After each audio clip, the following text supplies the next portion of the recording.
My name is Angela Morrison, and I'm going to tell you what happened to me on March 8th, 2004. That date is burned into my memory, not because of pain or loss, but because it was the day everything I thought I understood about life, death, and God got turned upside down. I was a Carmelite sister at the time, living in Our Lady of Peace Monastery in upstate New York. I had joined the convent when I was young, not because anyone pushed me, but because I was searching for something deeper. The world outside felt chaotic and painful. My childhood wasn't kind, and by the time I hit my early 20s, I knew I didn't want to chase money, relationships, or a life that didn't mean anything. I wanted God, just Him. I wanted stillness and truth. And at first, that's exactly what I found. The first few years were beautiful, almost magical. My prayers felt alive. My soul felt anchored.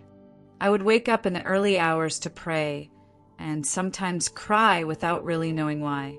It was like heaven was close, always just behind the veil.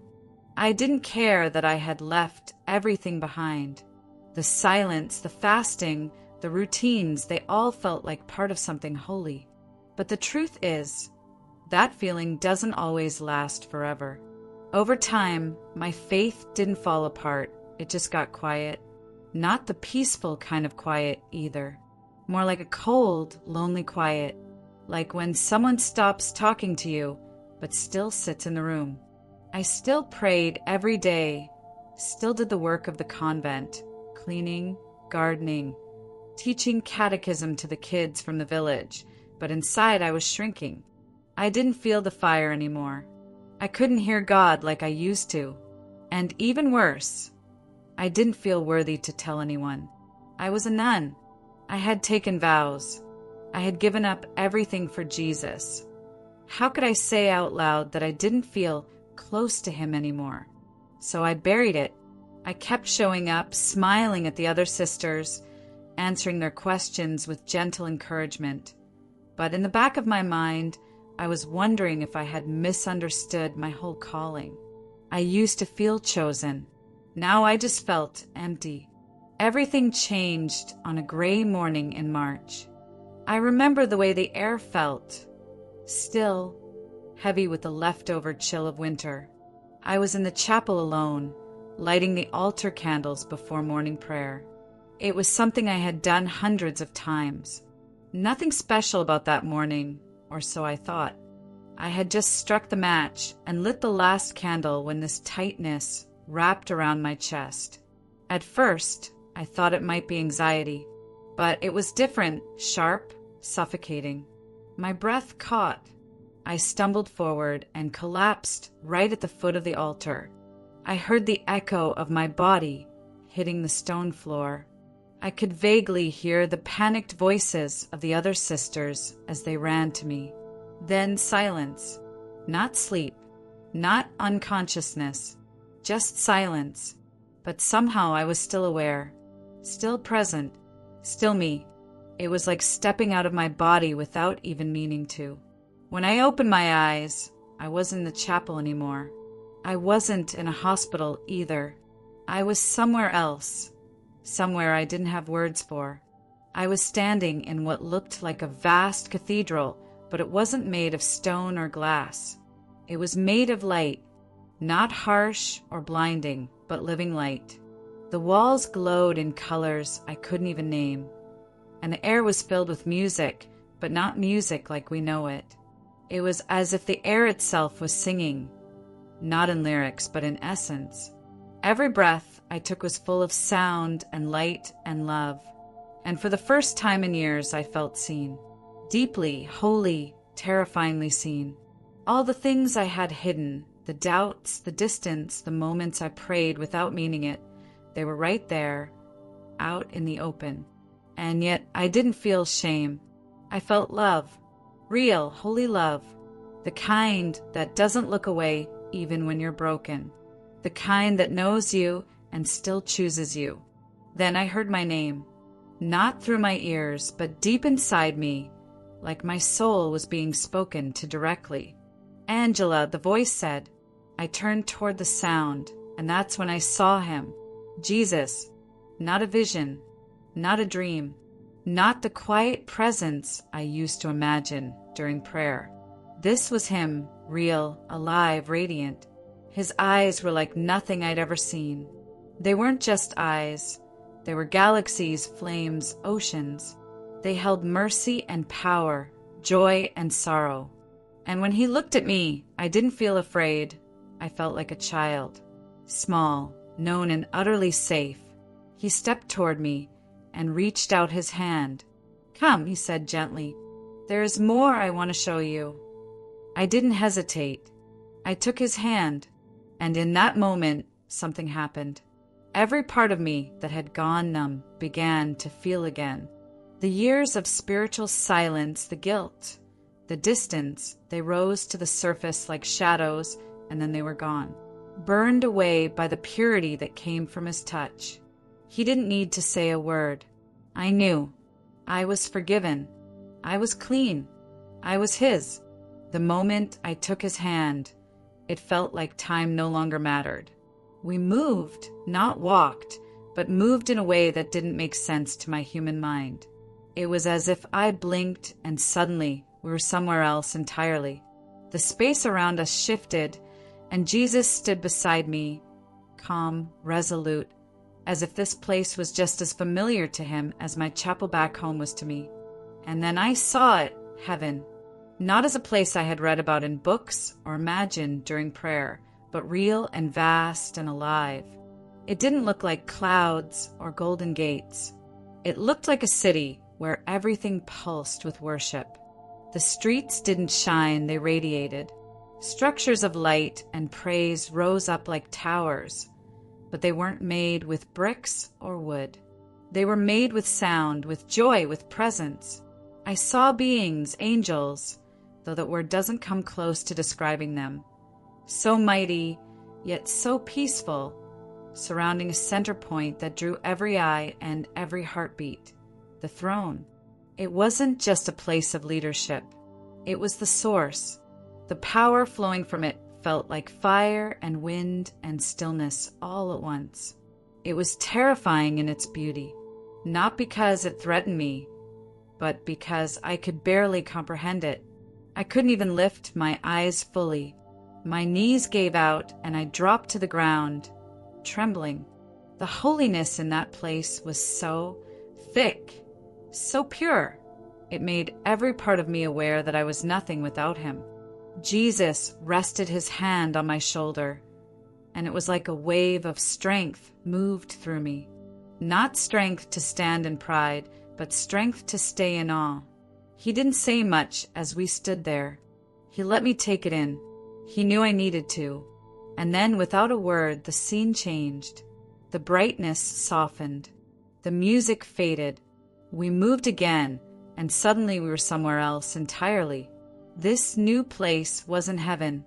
It wasn't hell either.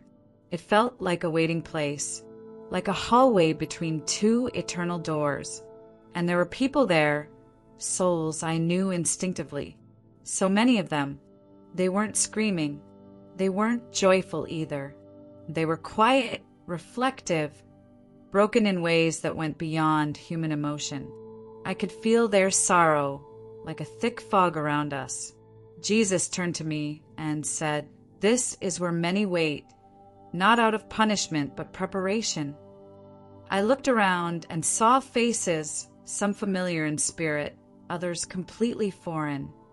People who had worn crosses around their necks, but never carried them in their hearts. People who had prayed in public, but never listened in private.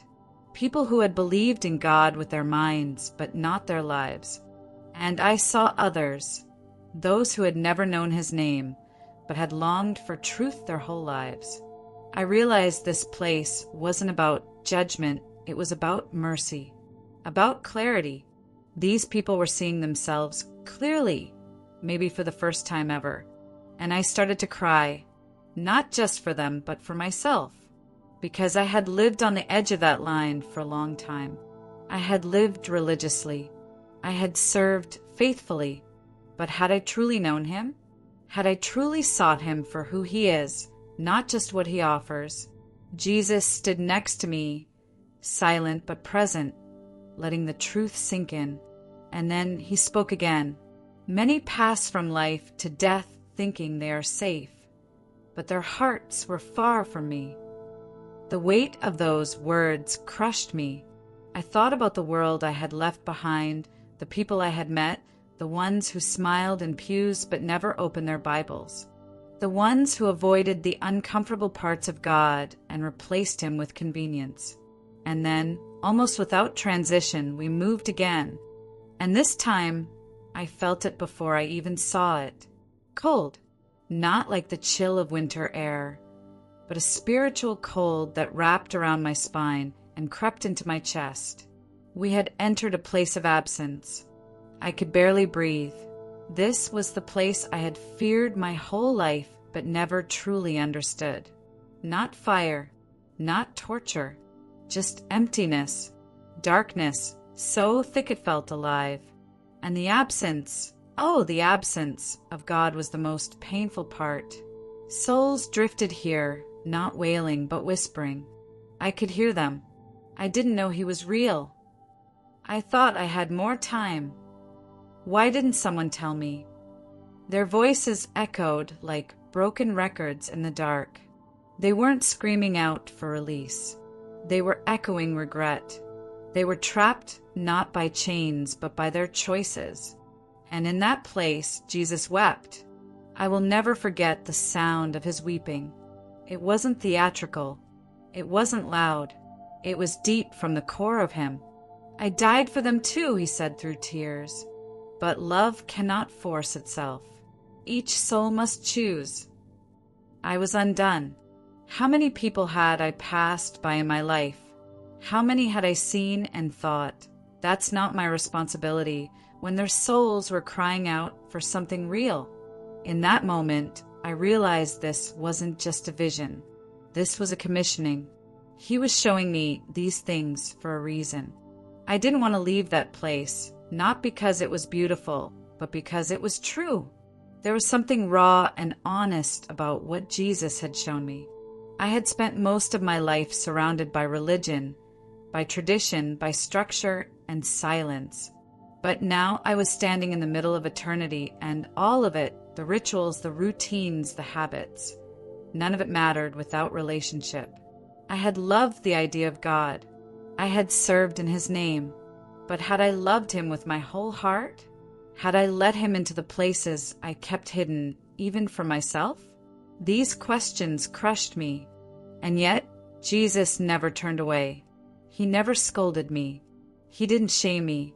He just stood with me, firm and steady, like an anchor in the middle of a storm. He wasn't demanding repentance out of fear. He was inviting me to return to him with everything. It wasn't fear that broke me. It was love, pure, unrelenting love that knew everything and still said, I want you. As the sorrow of that dark place faded, we returned to the light. We stood again in that glowing, music-filled realm of God's presence. But something had changed in me. I wasn't just observing now. I was listening, paying attention with my spirit in a way I never had before. And Jesus turned to me again, his eyes full of a sadness I didn't understand yet. Angela, he said, you have known discipline, but now you must know truth. It is not enough to serve me with your hands. I want your heart. I want your voice. I want you to speak, because too many are asleep. I nodded through tears. I couldn't find words, but I knew exactly what he meant. I had been near to God for so many years, but had never let him fully possess my heart. I had lived in his house, but didn't always seek his face. I whispered, I'm not worthy. He knelt beside me. Imagine that, the King of Kings kneeling beside me. And he said, I do not call the worthy. I call the willing, and I make them holy. Then he reached forward and touched my forehead. The moment he did, I felt a rushing sensation, like wind and memory and light all pulling me backward. The beauty faded. The warmth disappeared. The throne, the voices, the music, all gone. And then I opened my eyes. I was in the infirmary of the monastery. My chest hurt, my limbs were weak, and my body felt like it had forgotten how to function. One of the young sisters, Sister Rebecca, was sitting beside me, her hand shaking as she clutched mine. "You stopped breathing," she whispered. "Your heart stopped. The doctor gave up, but then you gasped, like someone pulled you back." She had no idea how right she was. Over the next few days, I was flooded with questions from the doctor, from the priest, from the sisters. They all wanted to know what happened, how I came back, what I saw, but it was hard to explain. It wasn't a dream. It wasn't a vision. It was more real than anything I'd ever experienced. I told Father Michael, the chaplain, everything. He sat at the edge of my bed, listening silently. When I finished, he did something I'd never seen him do in the 20 years I had known him. He cried. Deep, uncontrollable tears. "I've gone through the motions for so long," he said softly. "You reminded me of who I serve. You reminded me why I believed in the first place." That moment changed everything for me. I wasn't the same woman who had lit candles in silence and wondered if God was still listening. I had stood in his presence. I had seen his heart break. I had heard his voice, and I knew I couldn't go back to living the way I had. The other sisters noticed it too. Some whispered behind corners. Others asked gentle questions, and some of them, especially the older ones, came to me in private, hungry to know more. One night, Sister Edith came into my room, tears in her eyes. "When I was young," she said, "I had a vision too. I saw Jesus, but I buried it. I was scared people would think I was making it up." She held my hand and said, "You've awakened something in me. I want that fire again." So we knelt on the cold stone floor and prayed. Not the memorized prayers, but real ones, fiery ones. And that night, it felt like heaven touched earth again. Two women in their quiet years, weeping and burning for God in a way we hadn't in decades. I realized then this wasn't just about me. Jesus had sent me back, not to comfort, but to awaken, not to return to silence, but to speak. Because too many were walking toward eternity, thinking they were safe, when in reality, their hearts were far from him. A few weeks after I returned to daily life in the monastery, the abbess gently approached me and asked if I would be willing to share my experience with a small group of Catholic students who were visiting from a nearby college. At first, I hesitated. I didn't feel qualified. I wasn't a theologian.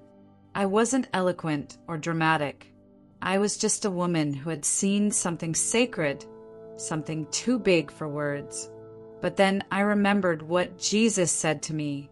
He wanted my heart and my voice. And so I said yes. That evening, I stood in front of a small group of maybe 20 college students, most of them slouched in their chairs, eyes glued to their phones, looking as bored as I had expected. I took a deep breath, held my rosary in both hands, and simply said I died, and I met Jesus. The room shifted. The air changed. One by one, they started to look up. Eyes met mine. Phones lowered. And I spoke, not with polish, but with honesty. I told them what I saw, what I heard, what he showed me. And by the time I finished, there wasn't a dry eye in the room. One young man, who must have been around 19 or 20, stood up slowly with tears streaming down his cheeks. He said, "I don't know why, but I believe you. I've been so lost. I want what you have. I want him." That night, 8 students knelt in prayer and gave their lives to Christ, right there on the linoleum floor of the parish hall. It wasn't a service. There was no altar call, no music, just truth. And Jesus moved. I remember watching their faces as they prayed, some trembling, some weeping, all of them reaching for something real. And I knew, deep down, this was why he had sent me back. Not just to share a story, but to usher people back to him, to be a voice in the wilderness, crying out that the kingdom of God is not just real, it's coming. I started receiving more invitations, small churches, prayer groups, even non-religious events. People were hungry, not for entertainment or comfort, but for truth, for answers, for hope. Of course, not everyone welcomed me with open arms. Some accused me of lying. Others said I was delusional, just an old woman clinging to a dream. Even some church leaders cautioned me to be careful. They said I was being too emotional, too intense, too bold. But I couldn't stop, because every time I shared my story, someone woke up. Someone cried out for Jesus, and that made every harsh word, every rolled eye, every rejection completely worth it. I wasn't trying to build a following. I didn't want attention. In fact, I often prayed that God would use someone else, someone younger, louder, smarter, but he kept sending me. He kept reminding me of the faces in that in-between place, the souls full of sorrow, waiting for someone to tell them the truth. And so I kept going, quietly, obediently, city to city, living room to sanctuary, wherever people would listen. And Jesus kept moving. I saw addicts set free. I saw teenagers baptized in tears. I saw families reconciled after decades of silence. I saw people who had walked away from the church come running back with their arms open wide. But it wasn't all revival and redemption. With the growth of the message came resistance, real resistance. I started experiencing spiritual attacks in a way I never had before. At night, I would wake up to a crushing pressure on my chest. My room would go ice cold, even with the heater on. Sometimes I would feel a presence in the corner, watching, whispering. I couldn't move, couldn't speak. One night I forced out a single word, Jesus, and everything vanished. The peace that filled the room afterward was almost tangible, like heaven had reminded hell who was in charge. Still, the attacks became more frequent. Nightmares, oppression. Even some of the sisters began to distance themselves from me. A few said they were concerned about the direction my ministry was taking. But the more I was pressed, the more I knew I was on the right path. This wasn't just about telling people that heaven is real. It was about calling them to live like it, to turn from sin, to pursue holiness, to stop playing church and start knowing Jesus for real. And the enemy didn't like that. But I wasn't afraid, because I had seen him. And once you've looked into the eyes of Jesus, nothing in this world can shake you the same way again. It was around that time that I was invited to speak at a community event being hosted in a town with a long history of occult activity. I didn't know that at first. I just knew I'd been asked to share my experience at a youth night organized by a few local churches. The pastor who reached out seemed sincere, and I had learned not to say no when God opened a door. But the moment I stepped off the train and walked through the streets, I felt it. The atmosphere was heavy, not just emotionally, but spiritually. It was like the air itself was tense, thick, expectant. That night, as I stood at the back of the auditorium before going up to speak, I remember whispering under my breath, Jesus, if this is where you want me, I trust you. But I need you with me. I didn't have a microphone. I didn't have a stage presence. I just had my story and the truth of what I had seen. I started speaking slowly, carefully, sharing what had happened to me. As I spoke about heaven, the room grew quiet. As I described the in-between place, the students leaned in. But when I began to speak about the place of absence, about the souls full of regret, the darkness, the separation from God, that's when it happened. A teenage girl near the back suddenly let out a scream. At first, everyone thought it was some kind of panic attack. She collapsed, shaking violently, her eyes wide open but unfocused. People rushed to her. Some backed away. I knew right away this wasn't physical. I had felt this before. I had seen it in the spiritual attacks that came after my return. I walked over to her as calmly as I could. Her body was rigid, and she was whispering something in a voice that didn't sound like hers. I knelt beside her, touched her arm, and whispered, "Jesus is Lord."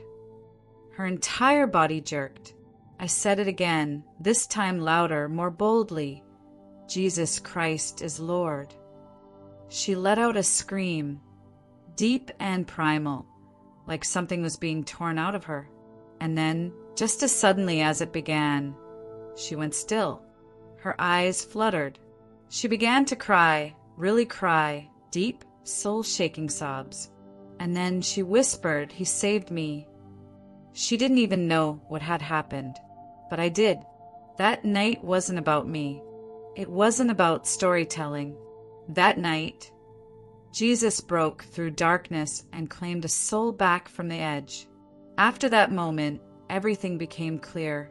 This wasn't just about sharing my testimony. This was a war. This was a call to arms. I hadn't been sent back to make people feel good. I had been sent back to speak truth, to confront the darkness, to tear down lies and replace them with light. That girl wasn't the only one who came forward that night. So many kids broke down, crying in groups, praying together. Some confessed secret addictions. Others said they had never believed in God until they heard what I shared. Teachers were crying.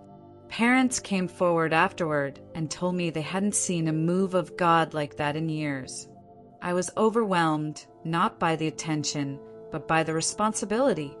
I realized Jesus wasn't just giving me moments, he was giving me assignments. Each event, each conversation, each story, they all mattered. They were all connected to something bigger. I started traveling more, sometimes on my own dime, sometimes invited by strangers. I spoke in homes, basements, churches, coffee shops, even once in the middle of a forest where a youth group had gathered for a retreat. No matter where I went, the Spirit moved. And every time I came home changed. But not everyone liked it. And I don't mean the world. I expected the world to resist. I expected atheists to scoff, critics to post online, news articles to call me delusional. What I didn't expect was the opposition from within the church itself. Some leaders began distancing themselves from me. Events were canceled with no explanation. A few clergy told me I was confusing people or overstepping my place as a woman religious. One diocese issued a public statement urging people to approach my claims with discernment, warning that visions and mystical experiences, even if sincere, must always be tested. I wasn't offended. I understood. But the more I was silenced, the more urgent the call inside me became. I couldn't ignore it. I had seen him. I had heard him. I had felt his tears. And I couldn't pretend I hadn't. If that made me inconvenient, so be it. If that meant I lost invitations or approval, so be it. I remembered what Jesus had said to me. Too many are asleep. Wake them. And I had promised him, if you send me back, I won't stay quiet. And I meant it. Every day I meant it more. Things reached a new level the day I received a letter bearing an official seal. It wasn't from a local parish or retreat leader. It was from a bishop I didn't know personally, someone from the Vatican.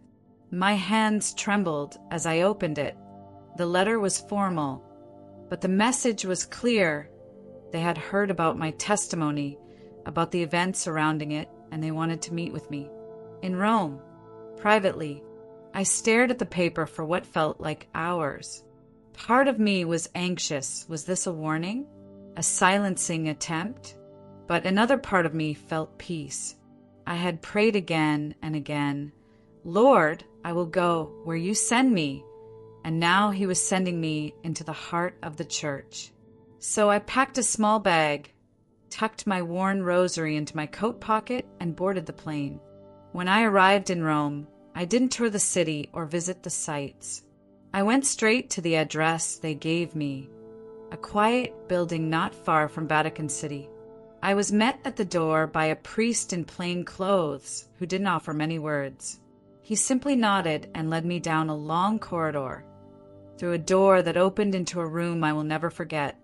It was around that time that I was invited to speak at a community event being hosted in a town with a long history of occult activity. I didn't know that at first.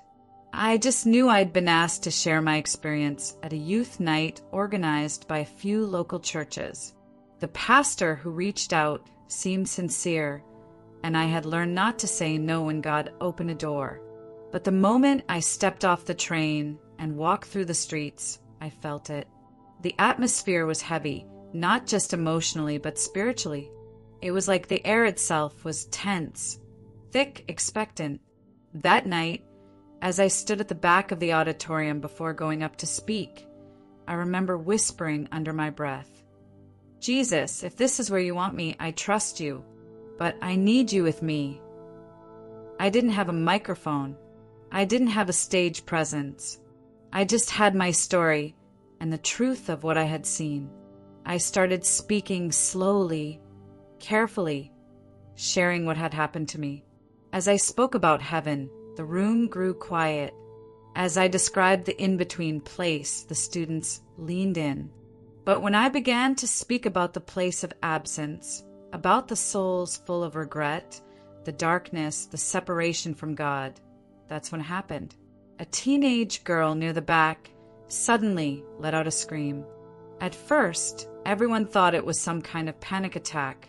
She collapsed, shaking violently, her eyes wide open but unfocused.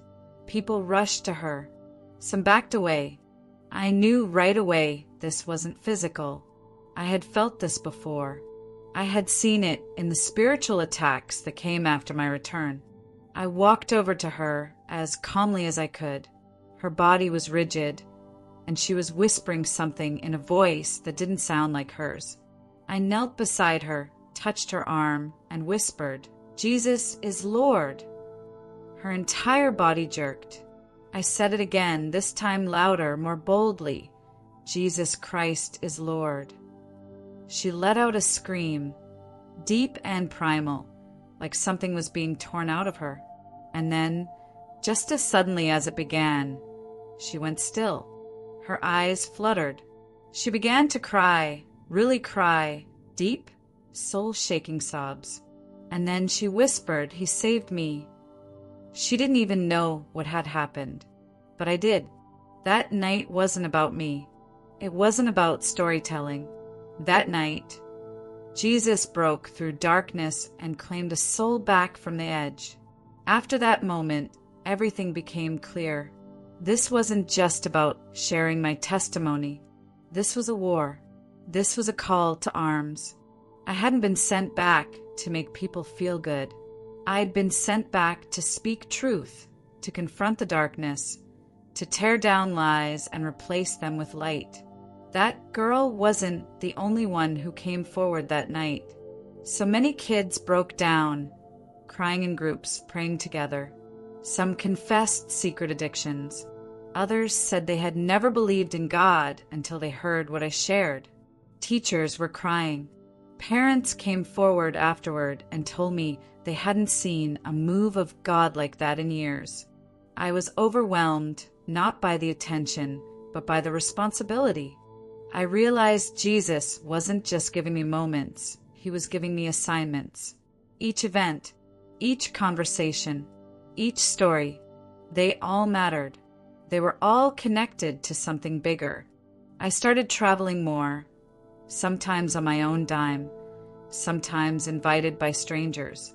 I spoke in homes, basements, churches, coffee shops, even once in the middle of a forest where a youth group had gathered for a retreat.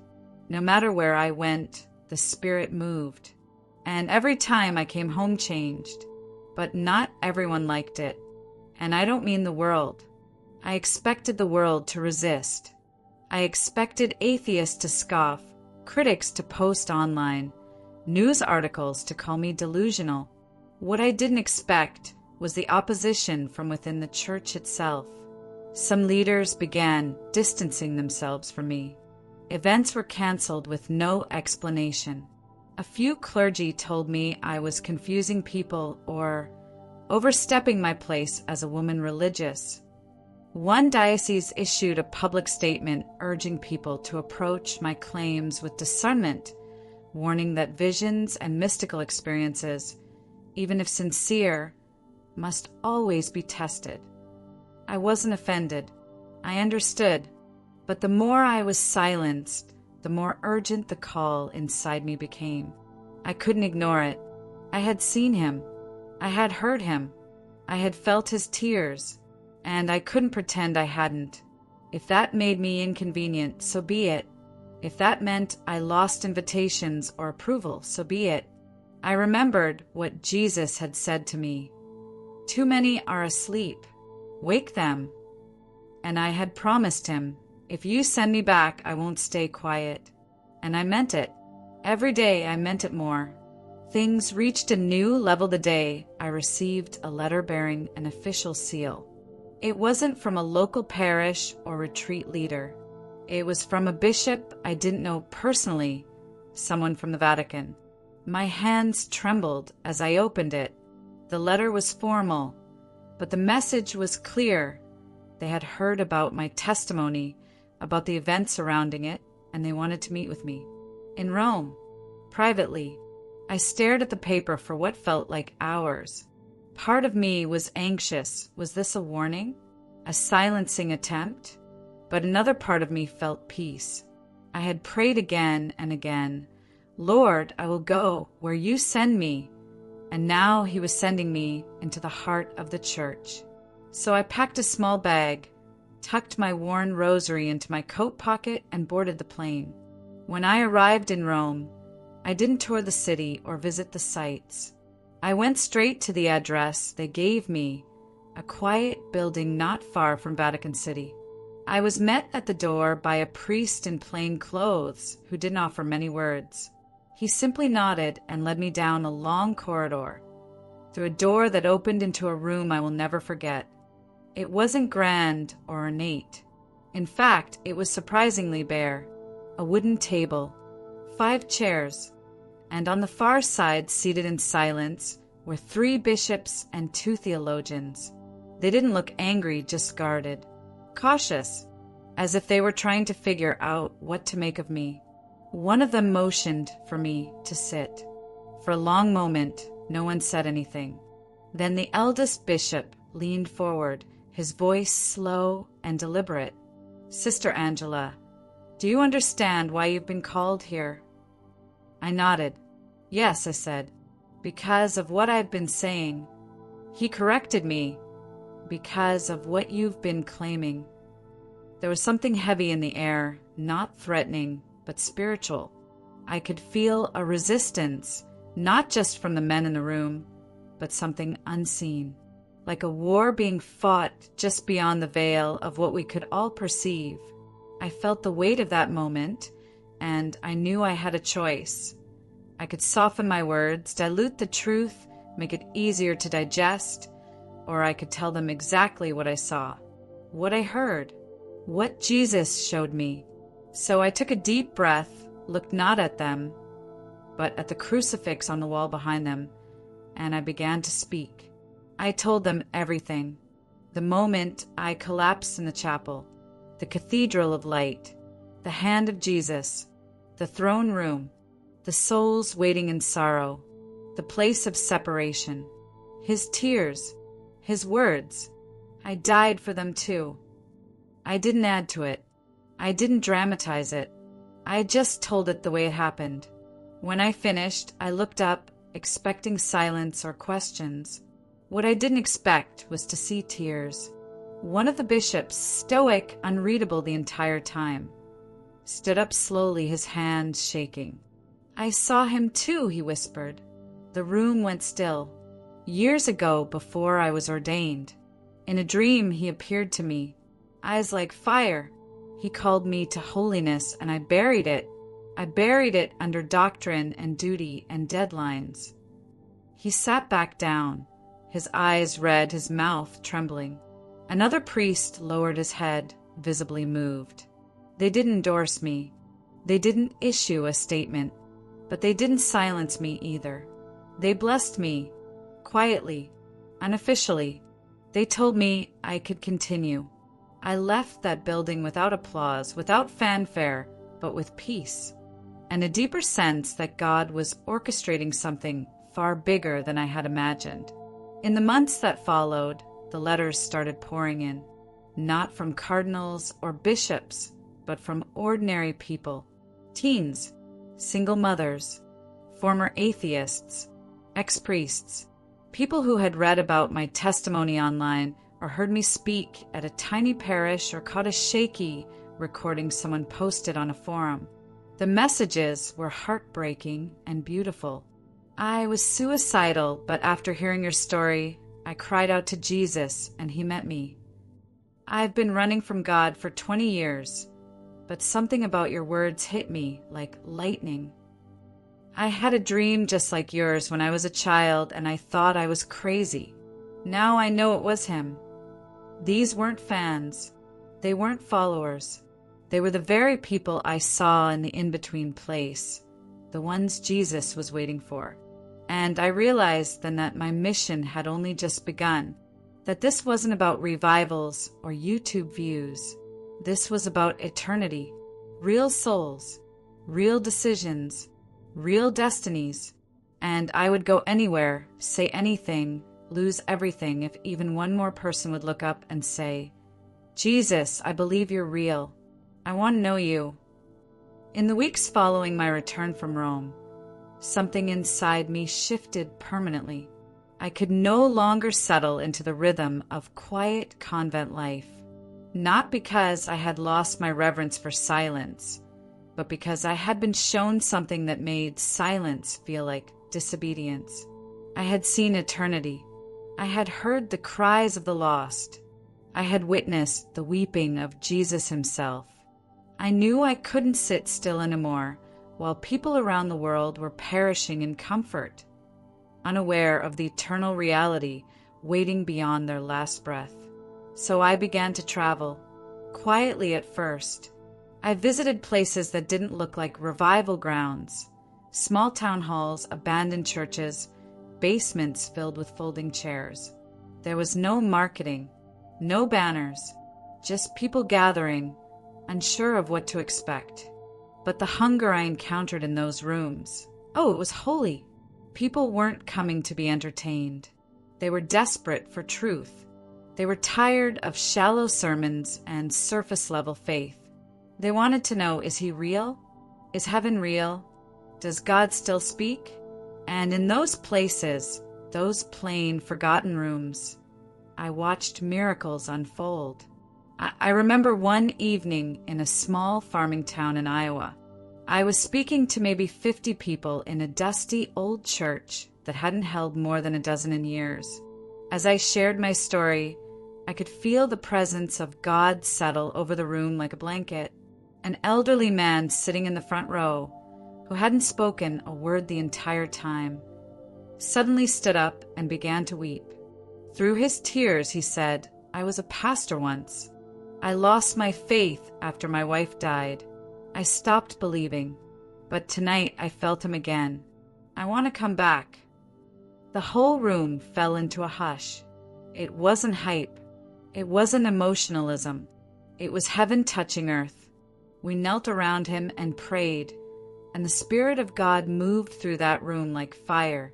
That night, I realized something powerful. It doesn't take a big platform to change lives. It takes obedience. It takes a yielded heart. It takes a voice that's willing to speak the truth, even when it's hard. And from that point on, I made a vow to God. I would go wherever he sent me, no matter how small or strange the venue. The doors kept opening. From the plains of America to the crowded alleys of Mumbai. From quiet Anglican sanctuaries in England to underground gatherings in Southeast Asia. I met people who had never heard the name of Jesus, and others who had spent their whole lives in church but had never met him personally. In Brazil, I was taken into a tiny village where a local woman translated my testimony into Portuguese. As she spoke my words, people began falling to their knees. They weren't reacting to me, they were responding to the Spirit of God. One woman clutched my hands and said, "He visited me in a dream." I didn't know what it meant until today. In a cramped apartment in Germany, a former atheist scientist listened to me quietly for nearly an hour before finally whispering, "I always believed something was missing. Now I know what it was." I didn't have all the answers. I didn't come with a theology degree or a flashy presentation. I came with truth, and I came with love. And wherever truth and love are spoken together, heaven shows up. But with greater reach came greater cost. The spiritual attacks didn't stop. They intensified. There were nights when I would wake up choking, my room frozen, shadows in the corners whispering lies. I was followed in airports. I received threats. Online strangers accused me of heresy, madness, even possession. Some called for investigations. Others mocked me, saying I was deluded, a glory seeker, a fanatic. But none of that compared to the heartbreak I felt when fellow believers turned their backs on me. People I had prayed with, cried with, served beside. Some of them couldn't handle the weight of the message. They didn't want to talk about hell. They didn't want to face the urgency. They preferred a softer gospel, a safer Savior. But I knew what I had seen. I had walked beside Jesus. I had seen his throne. I had heard the cries of the lost. And I couldn't go back. Not ever. Even when I felt alone. Even when the weight was too much. Even when I begged God to take this burden away. He would whisper again and again, "I am with you. Keep going." It was after a particularly long stretch of travel, 3 countries in 2 weeks, that I returned to a small retreat house tucked away in the Spanish countryside. I was physically drained, spiritually raw, and emotionally worn thin. I had just come from a series of meetings where the message was met with mixed reception. Some had wept and come to Christ. Others had crossed their arms and walked out before I finished speaking. I needed time to pray, to listen, to ask God if I was still doing this the right way. One evening, I went alone into the chapel at the edge of the property, a tiny room with creaky wooden floors, a single candle, and a crucifix that hung slightly crooked on the wall. I knelt down in silence, barely able to form words. All I could say was, "Jesus, what do you want me to do?" I don't know how long I knelt there, but the air shifted, like heaven itself leaned in close. I felt his presence fall in the room, not like a feeling, but like a person entering. And then I saw something that I haven't shared with many. It was a vision, but more real than anything I've ever seen with my eyes. I was no longer in the chapel. I stood at the edge of a vast valley, but it wasn't a valley of mountains or trees. It was a valley of people, endless, multitudes, men, women, children, from every race, every background, every language. They weren't speaking. They weren't moving. They were all looking upward, toward me, their faces full of longing, desperation, hunger. And I understood in that moment they were waiting for someone to tell them the truth, to break the silence, to call them home. And then I heard his voice, not booming, but heavy with emotion. "These are the ones who do not know me. They are waiting. but my people are asleep. I fell to my knees sobbing. The weight of those words tore through me. I had been so focused on the attacks, on the cost, on the rejection, but this wasn't about me. This was about them, about the souls crying out in the dark, never knowing they were made to walk in the light. I looked at their faces, so many faces. Some reminded me of people I knew. Some reminded me of myself. And I whispered, "Lord, what can I do?" His answer wasn't loud, but it shook me to my bones. "Go, wake the sleeping ones. Tell them I am coming, and I am still the only way." And then I was back in the chapel, the candles still flickering, my knees still on the hardwood floor. But something had changed. I had been given a final assignment, not just to testify, not just to warn, but to awaken the bride, the church, the ones who should already know but have forgotten. I began to speak with new boldness after that night. My words weren't softer, they were sharper, not to wound, but to cut through apathy. I stood in churches that hadn't seen tears in decades and watched altars fill with weeping men and women. I spoke to youth groups where kids put down their phones and picked up Bibles for the first time in their lives. I went to gatherings where nobody wanted revival and watched God pour it out anyway. I didn't sugarcoat anything. I told them plainly, heaven is real, hell is real, Jesus is coming, and if your heart is not His, you are not ready. Not everyone liked that, but the ones who did, oh, the fire in their eyes when they woke up to the truth. That was worth everything. And now I'm speaking to you, whoever you are, wherever you are. If you've made it this far, it's not by accident. You didn't stumble on this video. You were drawn to it. Maybe you've been walking through the motions, going to church, praying when it's convenient, saying all the right things while your heart grows colder by the year. Or maybe you've never believed. Maybe you've been burned by religion, hurt by people, confused by life. I get it. But here's what I came back to tell you. Jesus is real. Eternity is real. And you were made to know Him. Not just believe in Him from a distance, but walk with Him. Hear His voice. Feel His love. Be transformed by His truth. Don't wait. Don't settle. Don't assume you have more time. I've seen what's on the other side of this life, and I've seen the tears of the Savior who died for you. You don't have to earn Him. You don't have to clean yourself up first. You just have to say yes. Right now. Right here. Say yes to Him. If there's one thing I've learned through all of this, through the death, the encounter, the pain, the miracles, it's that Jesus doesn't wait to call perfect people. He calls broken people, confused people, people with doubts and questions and regrets, people like me, people like you. And when He calls, He doesn't offer a soft, safe religion. He offers a cross. He offers forgiveness. He offers eternal life. But it will cost you everything. And somehow, it's the most beautiful trade you'll ever make. I've seen what it looks like when a soul is separated from God, when eternity begins and there's no turning back. It's not theatrical. It's not fire and flames. It's sorrow. It's regret. It's silence so deafening you'd give anything to hear His voice one more time. But you don't have to end up there. That's why I'm here. That's why I came back. That's why I keep speaking, no matter the resistance, no matter the fear.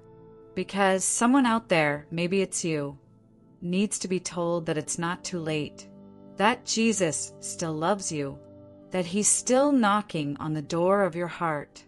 I want to ask you something, not as a preacher, not as someone who has it all figured out, but as a woman who has walked through the veil and lived to tell you about it. Where do you stand with God right now? Not what your Facebook says, not what church you attend, not what your parents believe. I mean you. Do you know Him? Have you truly surrendered your life to Him? Or have you been living in spiritual autopilot, close enough to feel safe, but distant enough to stay unchanged? Listen, I've been there. I know how easy it is to sing the songs and say the prayers and still be cold inside. I also know how it feels to be seen by Jesus, to be exposed and loved at the same time.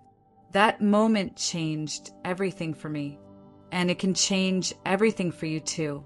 You don't have to earn it. You don't have to climb your way into His approval. You just have to let go. Right now, wherever you are, just say His name. Say, Jesus, I want to know you. I want to be yours. That's where everything begins. And if you've already said that prayer, but your fire has gone out, it's time to come home.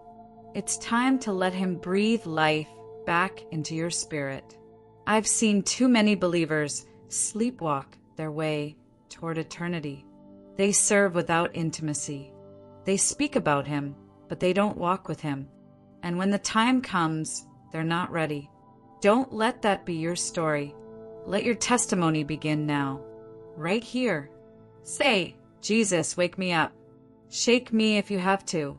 Just don't leave me like this. And He will come. I promise you, He's closer than you think. He's more willing to forgive than you are to confess. He's more ready to restore than you are to surrender. His eyes are full of fire, yes, but also of mercy. The kind of mercy that saw my worst days and still reached out His hand and said, "Come, there's more I want to show you." He's saying the same thing to you right now. Will you take His hand before you click away, before you move on with your day? Please don't let this just be another emotional video you watch and forget. This isn't entertainment. This is eternity. And whether you realize it or not, you are standing at a crossroads. I came back to say this. Jesus is alive. Heaven is real. Hell is real. And your soul is not a game. If you're ready to surrender your life to Christ or rededicate your heart, I want you to say this prayer with me, not as a ritual, but as a cry from your soul. Jesus, I believe you are the Son of God. I believe you died for my sins and rose again. I repent. I turn from my old ways. I want to follow you. I give you my heart, my life, my everything. Make me yours. If you prayed that with your whole heart, you are no longer who you were. You've been made new. And if you did, please don't walk this alone. Reach out. Comment below. Find a Bible-believing church. Get baptized. Tell someone. And keep seeking Him. He's not done with you. In fact, this is just the beginning. God bless you. And may the fire of His presence never leave your soul. If this story touched you, please don't leave without doing something about it. Like this video, so it reaches more people. Subscribe if you want to hear more stories like this. But more importantly, share this. Share it with someone who's lost, someone who's searching, someone you love. You never know whose soul might be changed forever. Jesus is coming, and you're not just a viewer, you're part of the awakening. Let's wake the world together.